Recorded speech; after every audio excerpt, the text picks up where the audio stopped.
Now, this month, a powerful new film is going to debut based on true stories of the oppression of Christians inside Iran. The film is called Infidel. Here's a sneak peek right here. You gotta get him out. They're working on it, right? The government. Not a chance. The days of Entebbe are long over.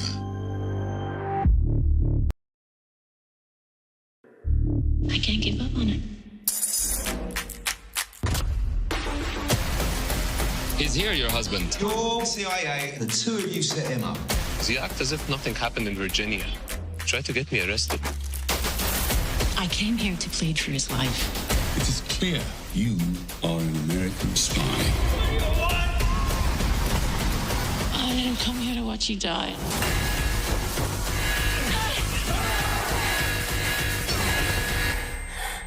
We're not afraid to die. That's why we're gonna win.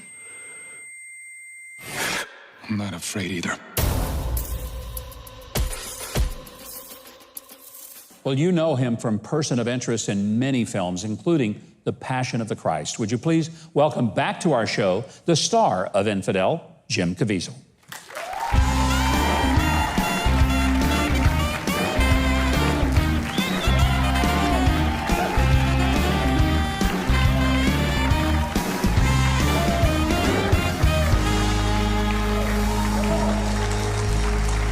Well, Jim, welcome back. You look terrific. I love that suit, man. And I love your tie. This film is a true story, but a composite, really, of a lot of different things that have happened.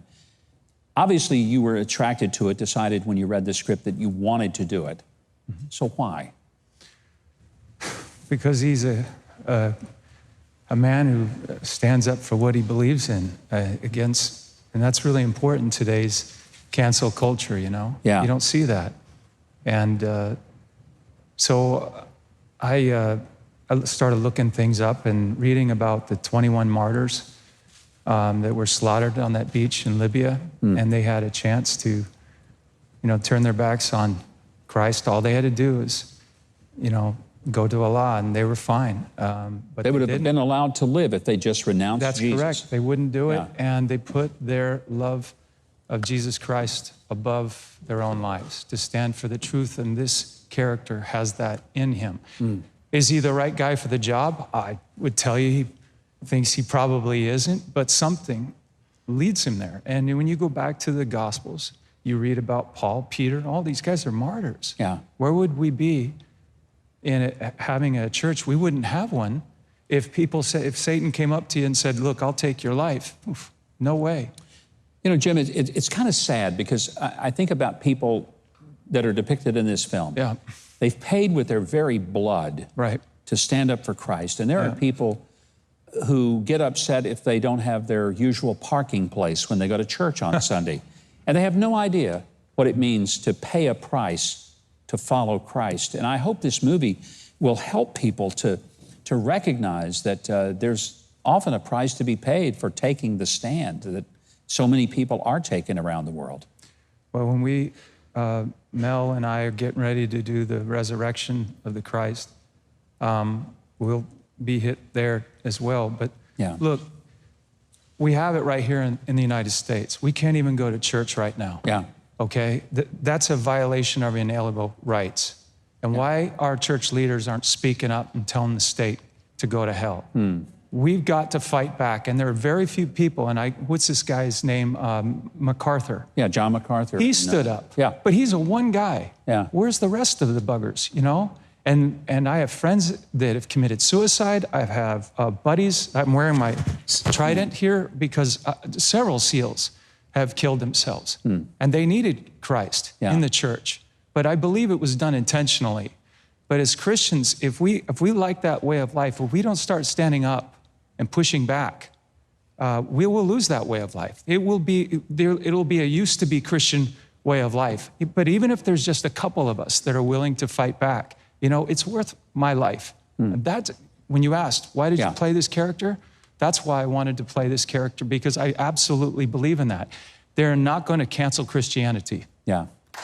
Jim, I cannot tell you how much I admire and appreciate your courage because a lot of people in Hollywood simply won't take the stand you've taken. And this film is going to be controversial because it depicts Islam, radical Islam, for what it really is, and even talks about things like honor killings.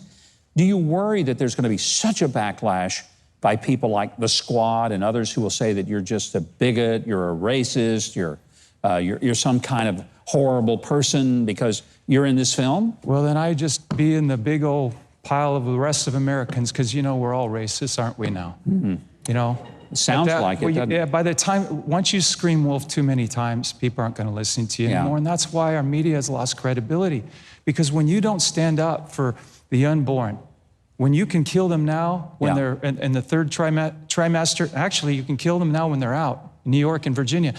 That's awful. A disgrace. Yeah. So I don't do that. Yeah. I don't stick my finger in the wind and worry like some politician. I was led by God Almighty to be here. And when I was a young boy, I saw movies like Ben-Hur.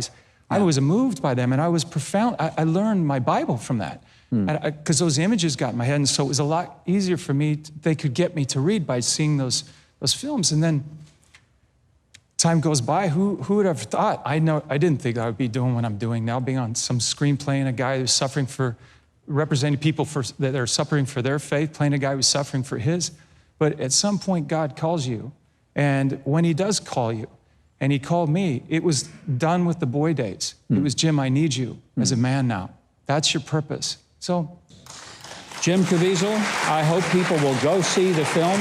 It's called Infidel, and it opens on September the 18th in theaters, something a lot of us haven't seen the inside of in a while. It's about time. And if there ever was a good time to go to a theater and support a movie, it's going to be to see this one. You see this man's heart. We love having him. And I know it's going to be a powerful film that I hope will challenge you to stand up and be counted for Christ.